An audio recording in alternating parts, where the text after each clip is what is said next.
बार के चुनाव 15 तारीख को होने हैं और इसी को लेकर प्रधान पद के जो दावेदार हैं वो काफ़ी मशक्क़त कर रहे हैं कि इस बार जो है प्रधानी फिर से उनके कब्जे में आ जाए। थोड़े दिन पहले हमने एक शख्स का और इंटरव्यू करवाया था, वो भी जो है प्रधानी का दावा कर रहे थे। और अब मेरे साथ अमित काद्यान हैं, प्रधान रह चुके हैं, अब दोबारा जो है उन्होंने ताल ठोकी है। पहले उन्हीं से बातचीत करते हैं। एक बात तो ये ज़रूर तय है कि बिना विवादों में रहे 1 साल जो है इन्होंने पूरा कर लिया है और अब दोबारा जो है इन्होंने ताल ठोक दिया। काद्यान साहब, कैसा रहा आपका 1 साल? 1 साल जो टाइम था वो सभी पत्रकार भाइयों की सपोर्ट से काफ़ी अच्छा रहा और जो सीनियर एडवोकेट्स थे, मेरे कलीग थे, उन सब का साथ रहा, सीनियर्स का आशीर्वाद रहा। बहुत अच्छा टाइम हमारा निकल गया और काफ़ी चीज़ें जो बार में थी, जो चीज़ें इस बड़े शॉर्ट टाइम पीरियड के अंदर हम कर सकते थे, वो हमने चीज़ें बार के लिए करी भी हैं। अच्छा, दोबारा फिर आए आप मैदान में। कई बार ऐसा होता नहीं कि चल छोड़ यार, 1 साल तो निकल गया, कैसे होते निकल गया, कोई रोड़ा हो गया, कोई कुछ हुआ, कोई विवाद हुआ। आपका बिना विवाद के जो 1 साल निकल गया, अब दोबारा क्यों ताल ठोकी? कुछ कुछ कार्य जो अधूरे रह गए हैं, टाइम पीरियड कम था, तो वो भी रीज़न हो सकता है कि भी उस रीज़न से हमारे वो कार्य नहीं पूरे कर पाया मैं, जिसमें नए एडवोकेट्स के लिए बिल्डिंग का वो था, बिल्डिंग बनवानी थी और जस्टिस साहब थे राजेश भारद्वाज जी, वो एक बारी आए भी थे। उन्होंने बकायदा स्पेस का मुआयना भी किया था, तो उनकी तरफ से भी सजेशन यही मिला था हमें, ताकि नए एडवोकेट्स को एज सुन एज़ पॉसिबल उनको स्पेस दिया जा सके, ताकि वो स्टार्टिंग में ही उनको बैठें और वो अपनी वकालत सुचारू रूप से कर सकें। मल्टी पार्किंग का भी सजेशन हमें मिला था, ताकि अब मेरा ये है कि अगर मुझे दोबारा से प्रधानी पद मिलती है और मेरे सीनियर्स का आशीर्वाद मुझे मिलता है, भाइयों का मुझे साथ मिलता है, तो उसको मैं फर्स्ट प्रेफरेंस के साथ में लेके चलेंगे, ताकि as soon as possible buildings नए एडवोकेट्स को मिल अच्छा, सके। पिछले टर्म में जो आपने वायदे किए थे वो पूरे हो गए, उसी में कुछ कसर रह गई? और जो मतलब ऐसा जब आपने कार्यभार संभाला था और कार्यभार संभालते ही आपके दिमाग में यार मैंने ये काम करना है, वो काम आपका हो गया, और वो क्या काम था वो? जिस टाइम पे मैंने ओथ ली, कुछ कार्य तो मैंने उसी टाइम पे पूरे किए थे, पूरी बार के सामने मैंने उनको पूरा किया था।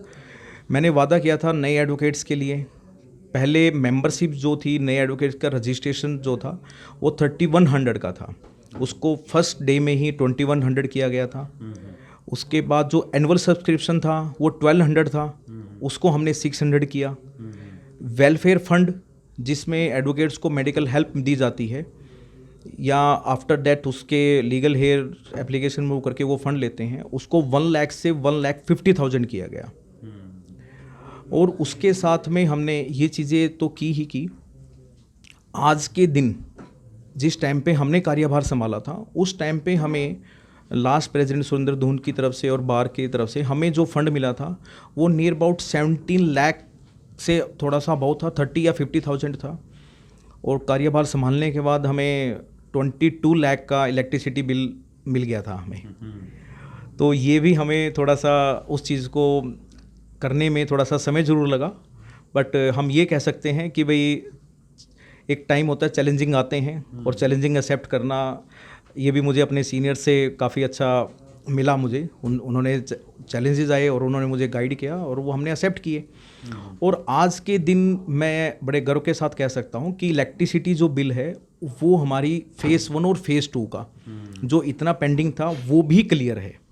केवल और केवल जो कुछ अमाउंट पेंडिंग है, और वो अमाउंट जो पेंडिंग है वही अमाउंट हमें एडवोकेट से लेना है, वो पेंडिंग है। और आज के दिन बार में 31 लाख रुपीज़ की सेविंग है, 20 लाख के नियर अबाउट है वो अकाउंट्स में सेव है, अकाउंट में कैश इन हैंड है। 11 लाख का जो अमाउंट है वो हमें रिकवर करना है, पार्किंग वाले जो ठेकेदार हैं उनसे लेना है, कुछ अमाउंट जो है हमें फोटो स्टेट से लेना है। ये तो वो अमाउंट है जो बार में आज भी हैं। और ये बहुत अच्छी बात है कि इतना अमाउंट जो है वो सब्सक्रिप्शन कम करके, एनुअल सब्सक्रिप्शन कम करके और मेंबरशिप कम करके, वेलफेयर को बढ़ाने के बाद इतनी सेविंग की है। अच्छा, सीनियर तो खुश होंगे कि लेखा जोखा जो है बड़े तरीके से दे रहा है और पैसे जो है बढ़ा के छोड़ रहा है। इसमें ग्रांट की बात की जाए, कहाँ से ग्रांट आपकी आई है, कितना ग्रांट अभी आपने लेना है और वो ग्रांट कहाँ लगी है? हमें जो ग्रांट है वो माननीय सांसद संजय भाटिया की तरफ से हमें 22 लाख के नियर अबाउट हमें ग्रांट आया है, जो अभी 2-3 डेज़ पहले न्यूज़पेपर में पीडब्ल्यू की तरफ से भी आया था कि जो हमें पार्किंग में लगना है, उसमें टाइलें लगनी हैं, शेड बनने हैं एडवोकेट्स के, ताकि बरसात के टाइम पे एडवोकेट्स पानी वगैरह से निकल कर आते थे थोड़ा सा, और ब्लॉकेज की टाइलें लगनी है वहाँ पर। ये कार्य तो उस अमाउंट से होना है। 21 लाख है वो माननीय सांसद, राज्यसभा के सांसद हैं दीपेंद्र हुड्डा जी से, वो भी पीछे अभी बार में आए थे तो उन्होंने 21 लाख की अनाउंसमेंट की थी। वो भी हम जल्दी से जल्दी उसको लाएंगे ताकि वो भी हम बार के वेलफेयर के लिए, बार के एडवोकेट्स के बेनिफिट्स के लिए हम उसको लगा सकें। 15 लाख का अमाउंट जो है वो हमारे माननीय प्रमोद वीज जी हैं, उनसे आना है। वो भी अभी कुछ टाइम में बहुत एज सुन एज पॉसिबल, मुझे लगता है कि वो बहुत जल्द आ जाएगा और उसमें जो कार्य हैं वो भी करवाए जाएंगे। एक मुद्दा एक और था, बिजली के मीटर को लेकर रहता रहा है, वकीलों के बिजली के मीटर लगने हैं, वहाँ कहाँ अड़चन आई और वो काम कहाँ तक पहुँचा? आपका हो गया वो कार्य? नहीं, वो थोड़ा सा पेंडिंग है अभी। लास्ट प्रेसिडेंट सुरेंद्र धून जी ने भी काफ़ी अच्छे प्रयास किए थे, उस चीज़ में मैं उनकी तारीफ भी करूँगा, और हमने भी उन्हीं फाइल्स को कंटिन्यू किया और हमने मीटर्स अप्लाई, इंडिविजुअल अप्लाई भी किए जिसमें कुछ ऑब्जेक्शंस थे, वो ऑब्जेक्शन भी हमने पूरे कर लिए हैं। और जो एप्लीकेशंस हैं पंचकुला हैं और यहाँ पर एससी साहब को हम दे चुके हैं। मुझे उम्मीद है कि एससी साहब से, एक्शन साहब से मिलकर हम उन इलेक्ट्रिसिटी मिल, जो इलेक्ट्रिसिटी का इंडिविजुअल कनेक्शन का है, कि अगर हमें मौका मिलता है तो हम उसे बहुत जल्द 3, 4, 5 मैक्सिमम टू 4 या 5 मंथ्स के अंदर इंडिविजुअल कनेक्शंस हर एडवोकेट्स को हम दे देंगे। एक डिजिटल लाइब्रेरी और ई लाइब्रेरी की बनाने की भी बात चल रही थी, उस पर क्या है? देखो जी, हमारे एक प्रत्याशी हैं जिन्होंने ये एलिगेशन भी लगाया और उनका एक ये भी था कि हम ई लाइब्रेरी बनाएंगे। शायद मुझे लगता है कि वो अपने बिजी शेड्यूल की वजह से बार में कम जा पाते हैं या वो जाना नहीं चाहते, वो तो उन्हें ज़्यादा पता है। 2016 में जब मैं सेक्रेटरी था और निर्मल सिंह प्रेसिडेंट थे, उसी टाइम से ही हमारी लाइब्रेरी जो है वो ई लाइब्रेरी है। एडवोकेट, कोई न्यू एडवोकेट, वो घर बैठकर साइट पर जाकर अपना एनरोलमेंट कर सकता है। उसे कोई बुक लेनी है, सारी की सारी जितनी भी बुक्स बार में हैं वो बार कोडेड हैं। बार कोड होने से कोई भी एडवोकेट जाए तो अपना कार्ड देकर उसकी एंट्रीज हो जाती हैं। ये तो ई लाइब्रेरी की बात है। अब मेरी सोच थोड़ी सी ई लाइब्रेरी से हटकर है। मैं चाहता हूँ कि भाई अगर मुझे आशीर्वाद मिलता है, अपने सीनियर्स का, कलीग भाइयों का साथ मिलता है, तो हम ई लाइब्रेरी से हटकर हम लाइब्रेरी को डिजिटाइज किया जाए, ताकि एडवोकेट उस साइट को डाउनलोड करके कहीं पर भी बैठकर अगर उन्हें कुछ रीड करना है तो वो घर बैठकर उस चीज़ को रीड कर सकें। जितनी भी बुक्स हैं उनको उसमें ऐड किया जाए, ताकि मतलब उनको कोर्ट, अगर छुट्टी है, कोर्ट में आना है तो कोर्ट में आना, टाइम लगना, तो नए एडवोकेट्स को उस चीज़ का काफ़ी अच्छा बेनिफिट मिलेगा। 5 सालों में क्या मानते हैं आपकी लाइब्रेरी कितनी अपडेट हुई है और आपके समय में कितना अपडेट किया आपने? लास्ट जितने भी प्रेसिडेंट रहे उन्होंने बार के हित में, मुझे लगता है कि जो जो उनको अच्छा लगा उन्होंने वो सारी चीज़ें की।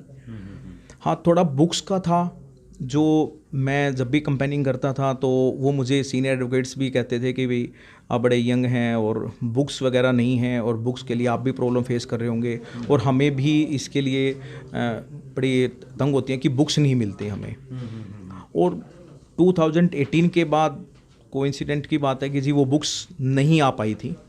क्या रीज़न थे वो तो जी वही बता सकते हैं, काफ़ी बुक्स अपडेट नहीं थी। अब आज के दिन मैं ये कह सकता हूँ, बड़े कॉन्फिडेंस के साथ कह सकता हूँ कि भाई वो बुक्स बार के सीनियर एडवोकेट के साथ थी और मेरे कलीग साथियों की, उनसे मैंने वो लाइब्रेरी 2023 तक की जर्नल्स और बुक 99.9% वो अपडेट हो चुके हैं। अच्छा, एक महिलाओं को लेकर भी बात चलती रही, महिलाओं के लिए बार रूम की बात चली है, उसके बारे में क्या कहना है? इस पे भी मेरे ही प्रधान पद के प्रत्याशी हैं, उन्होंने शायद वो भी कम ही लाइब्रेरी के साइड जा पाते हैं। वहाँ पर ऑलरेडी 2016 में जब मैं सेक्रेटरी था उस टाइम पे लेडी एडवोकेट्स के लिए अलग रूम बना दिया गया था। उनके लिए अलग से पीएन भी है जो केवल और केवल लेडी एडवोकेट्स की ही रिक्वायरमेंट्स उनको जाना या कोई भी चीज़ देना है तो वो उन्हीं के लिए है, वो हम उसी टाइम पे कर चुके हैं। तो अलग से रूम बन चुका है। अब तो हमें लेडी एडवोकेट्स के लिए उनकी अदर कोई डिमांड्स हैं, हमें वो पूरी करनी है, ना कि रूम देना है। रूम तो ऑलरेडी 2016 में हो चुका, उनके लिए पेन भी है। मतलब आप ये कह रहे हैं कि जो आपके प्रत्याशी है, प्रतिद्वंदी हैं जो है, मतलब नॉलेज नहीं है और सिर्फ मीडिया में उन्होंने बयान दिया है, जैसा कि आप कह रहे हैं भी जो काम वो कह रहे हैं वो आपने पहले कर दिया वो काम। नहीं, मैं तो ये कह सकता हूँ जी वो उनके नॉलेज में है या नहीं है, मैं उस पर तो नहीं मैं कोई भी क्वेश्चन मार्क लगाता। बट ये है कि जो चीज़ें हो चुकी हैं वो मैं तो केवल वो बता सकता हूँ कि वो चीज़ें ऑलरेडी बार में हैं। और कैंटीन को लेकर, कैंटीन अपग्रेड की गई, कैंटीन का क्या मामला रहा?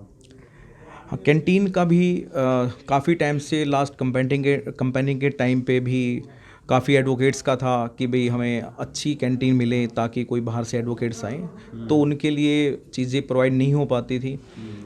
तो ये जो मुद्दा था लास्ट टाइम से ही मैं लेकर चल रहा था, और ये बड़े सौभाग्य की बात है मेरे लिए, आज का दिन है कि भाई वो चीज़ें हम कंप्लीट कर चुके हैं। एक अच्छी कैंटीन एडवोकेट्स को हम प्रोवाइड करवा चुके हैं, आज उसका इनॉग्रेशन भी है, और एक स्पेशल अलग से एक स्पेस बनवाया गया है ताकि वहाँ पर केवल और केवल एडवोकेट्स की ही सीटिंग है, उनको एक अच्छा एटमॉस्फेयर मिले, जो उनकी काफ़ी टाइम से डिमांड थी, वो हम पूरी कर चुके हैं। सड़क में भी टूटी हुई थी, पार्किंग साइड जो सड़कें जा रही थी, वो उसमें भी कुछ निर्माण हुआ आपकी तरफ से?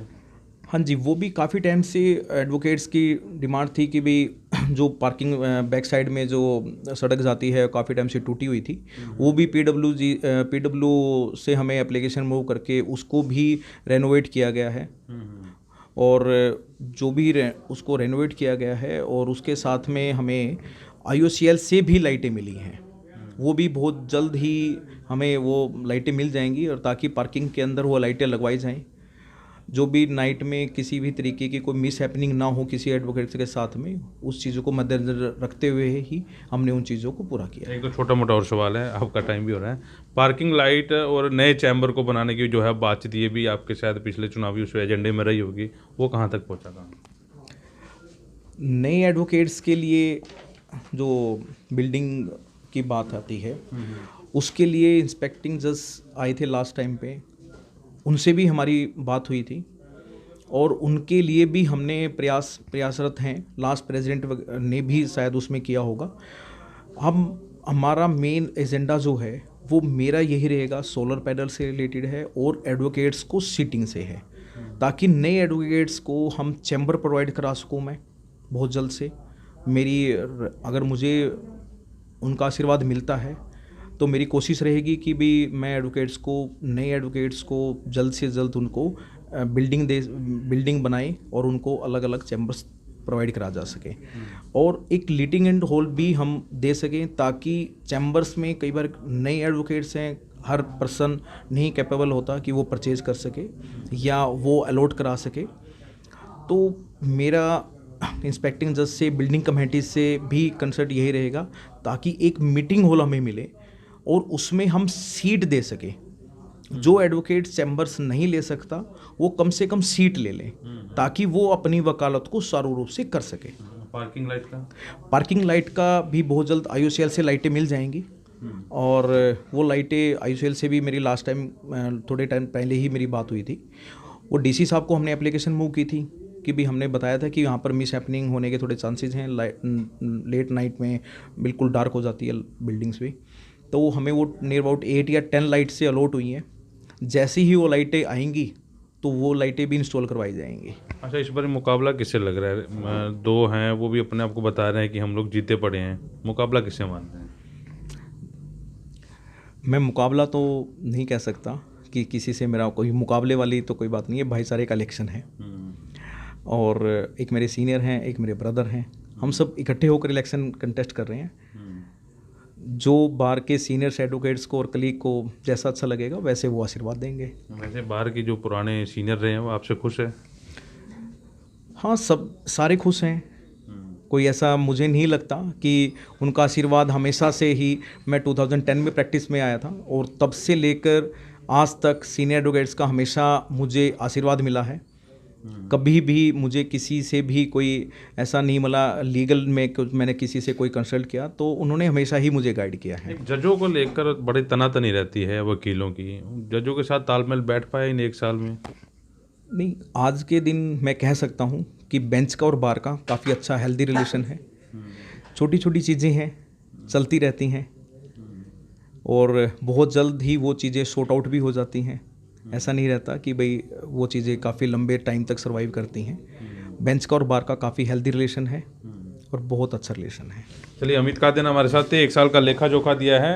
अच्छी बात है कि बार में अच्छा पैसा जो है छोड़ के जा रहे हैं। अमूमन ये होता है कि पैसे की जो है गड़बड़ी के आरोप जो है लगते रहे हैं, लेकिन अमित कादियान 1 साल रहे हैं, बिना विवादों के उन्होंने अपना जो है कार्यभार पूरा किया है। आप इस इंटरव्यू को साथ के साथ शेयर जरूर करें और अपने कमेंट जो है हमें जरूर लिखें। वॉइस ऑफ पानीपत के लिए प्रदीप पांचाल के साथ कुलवंत सिंह।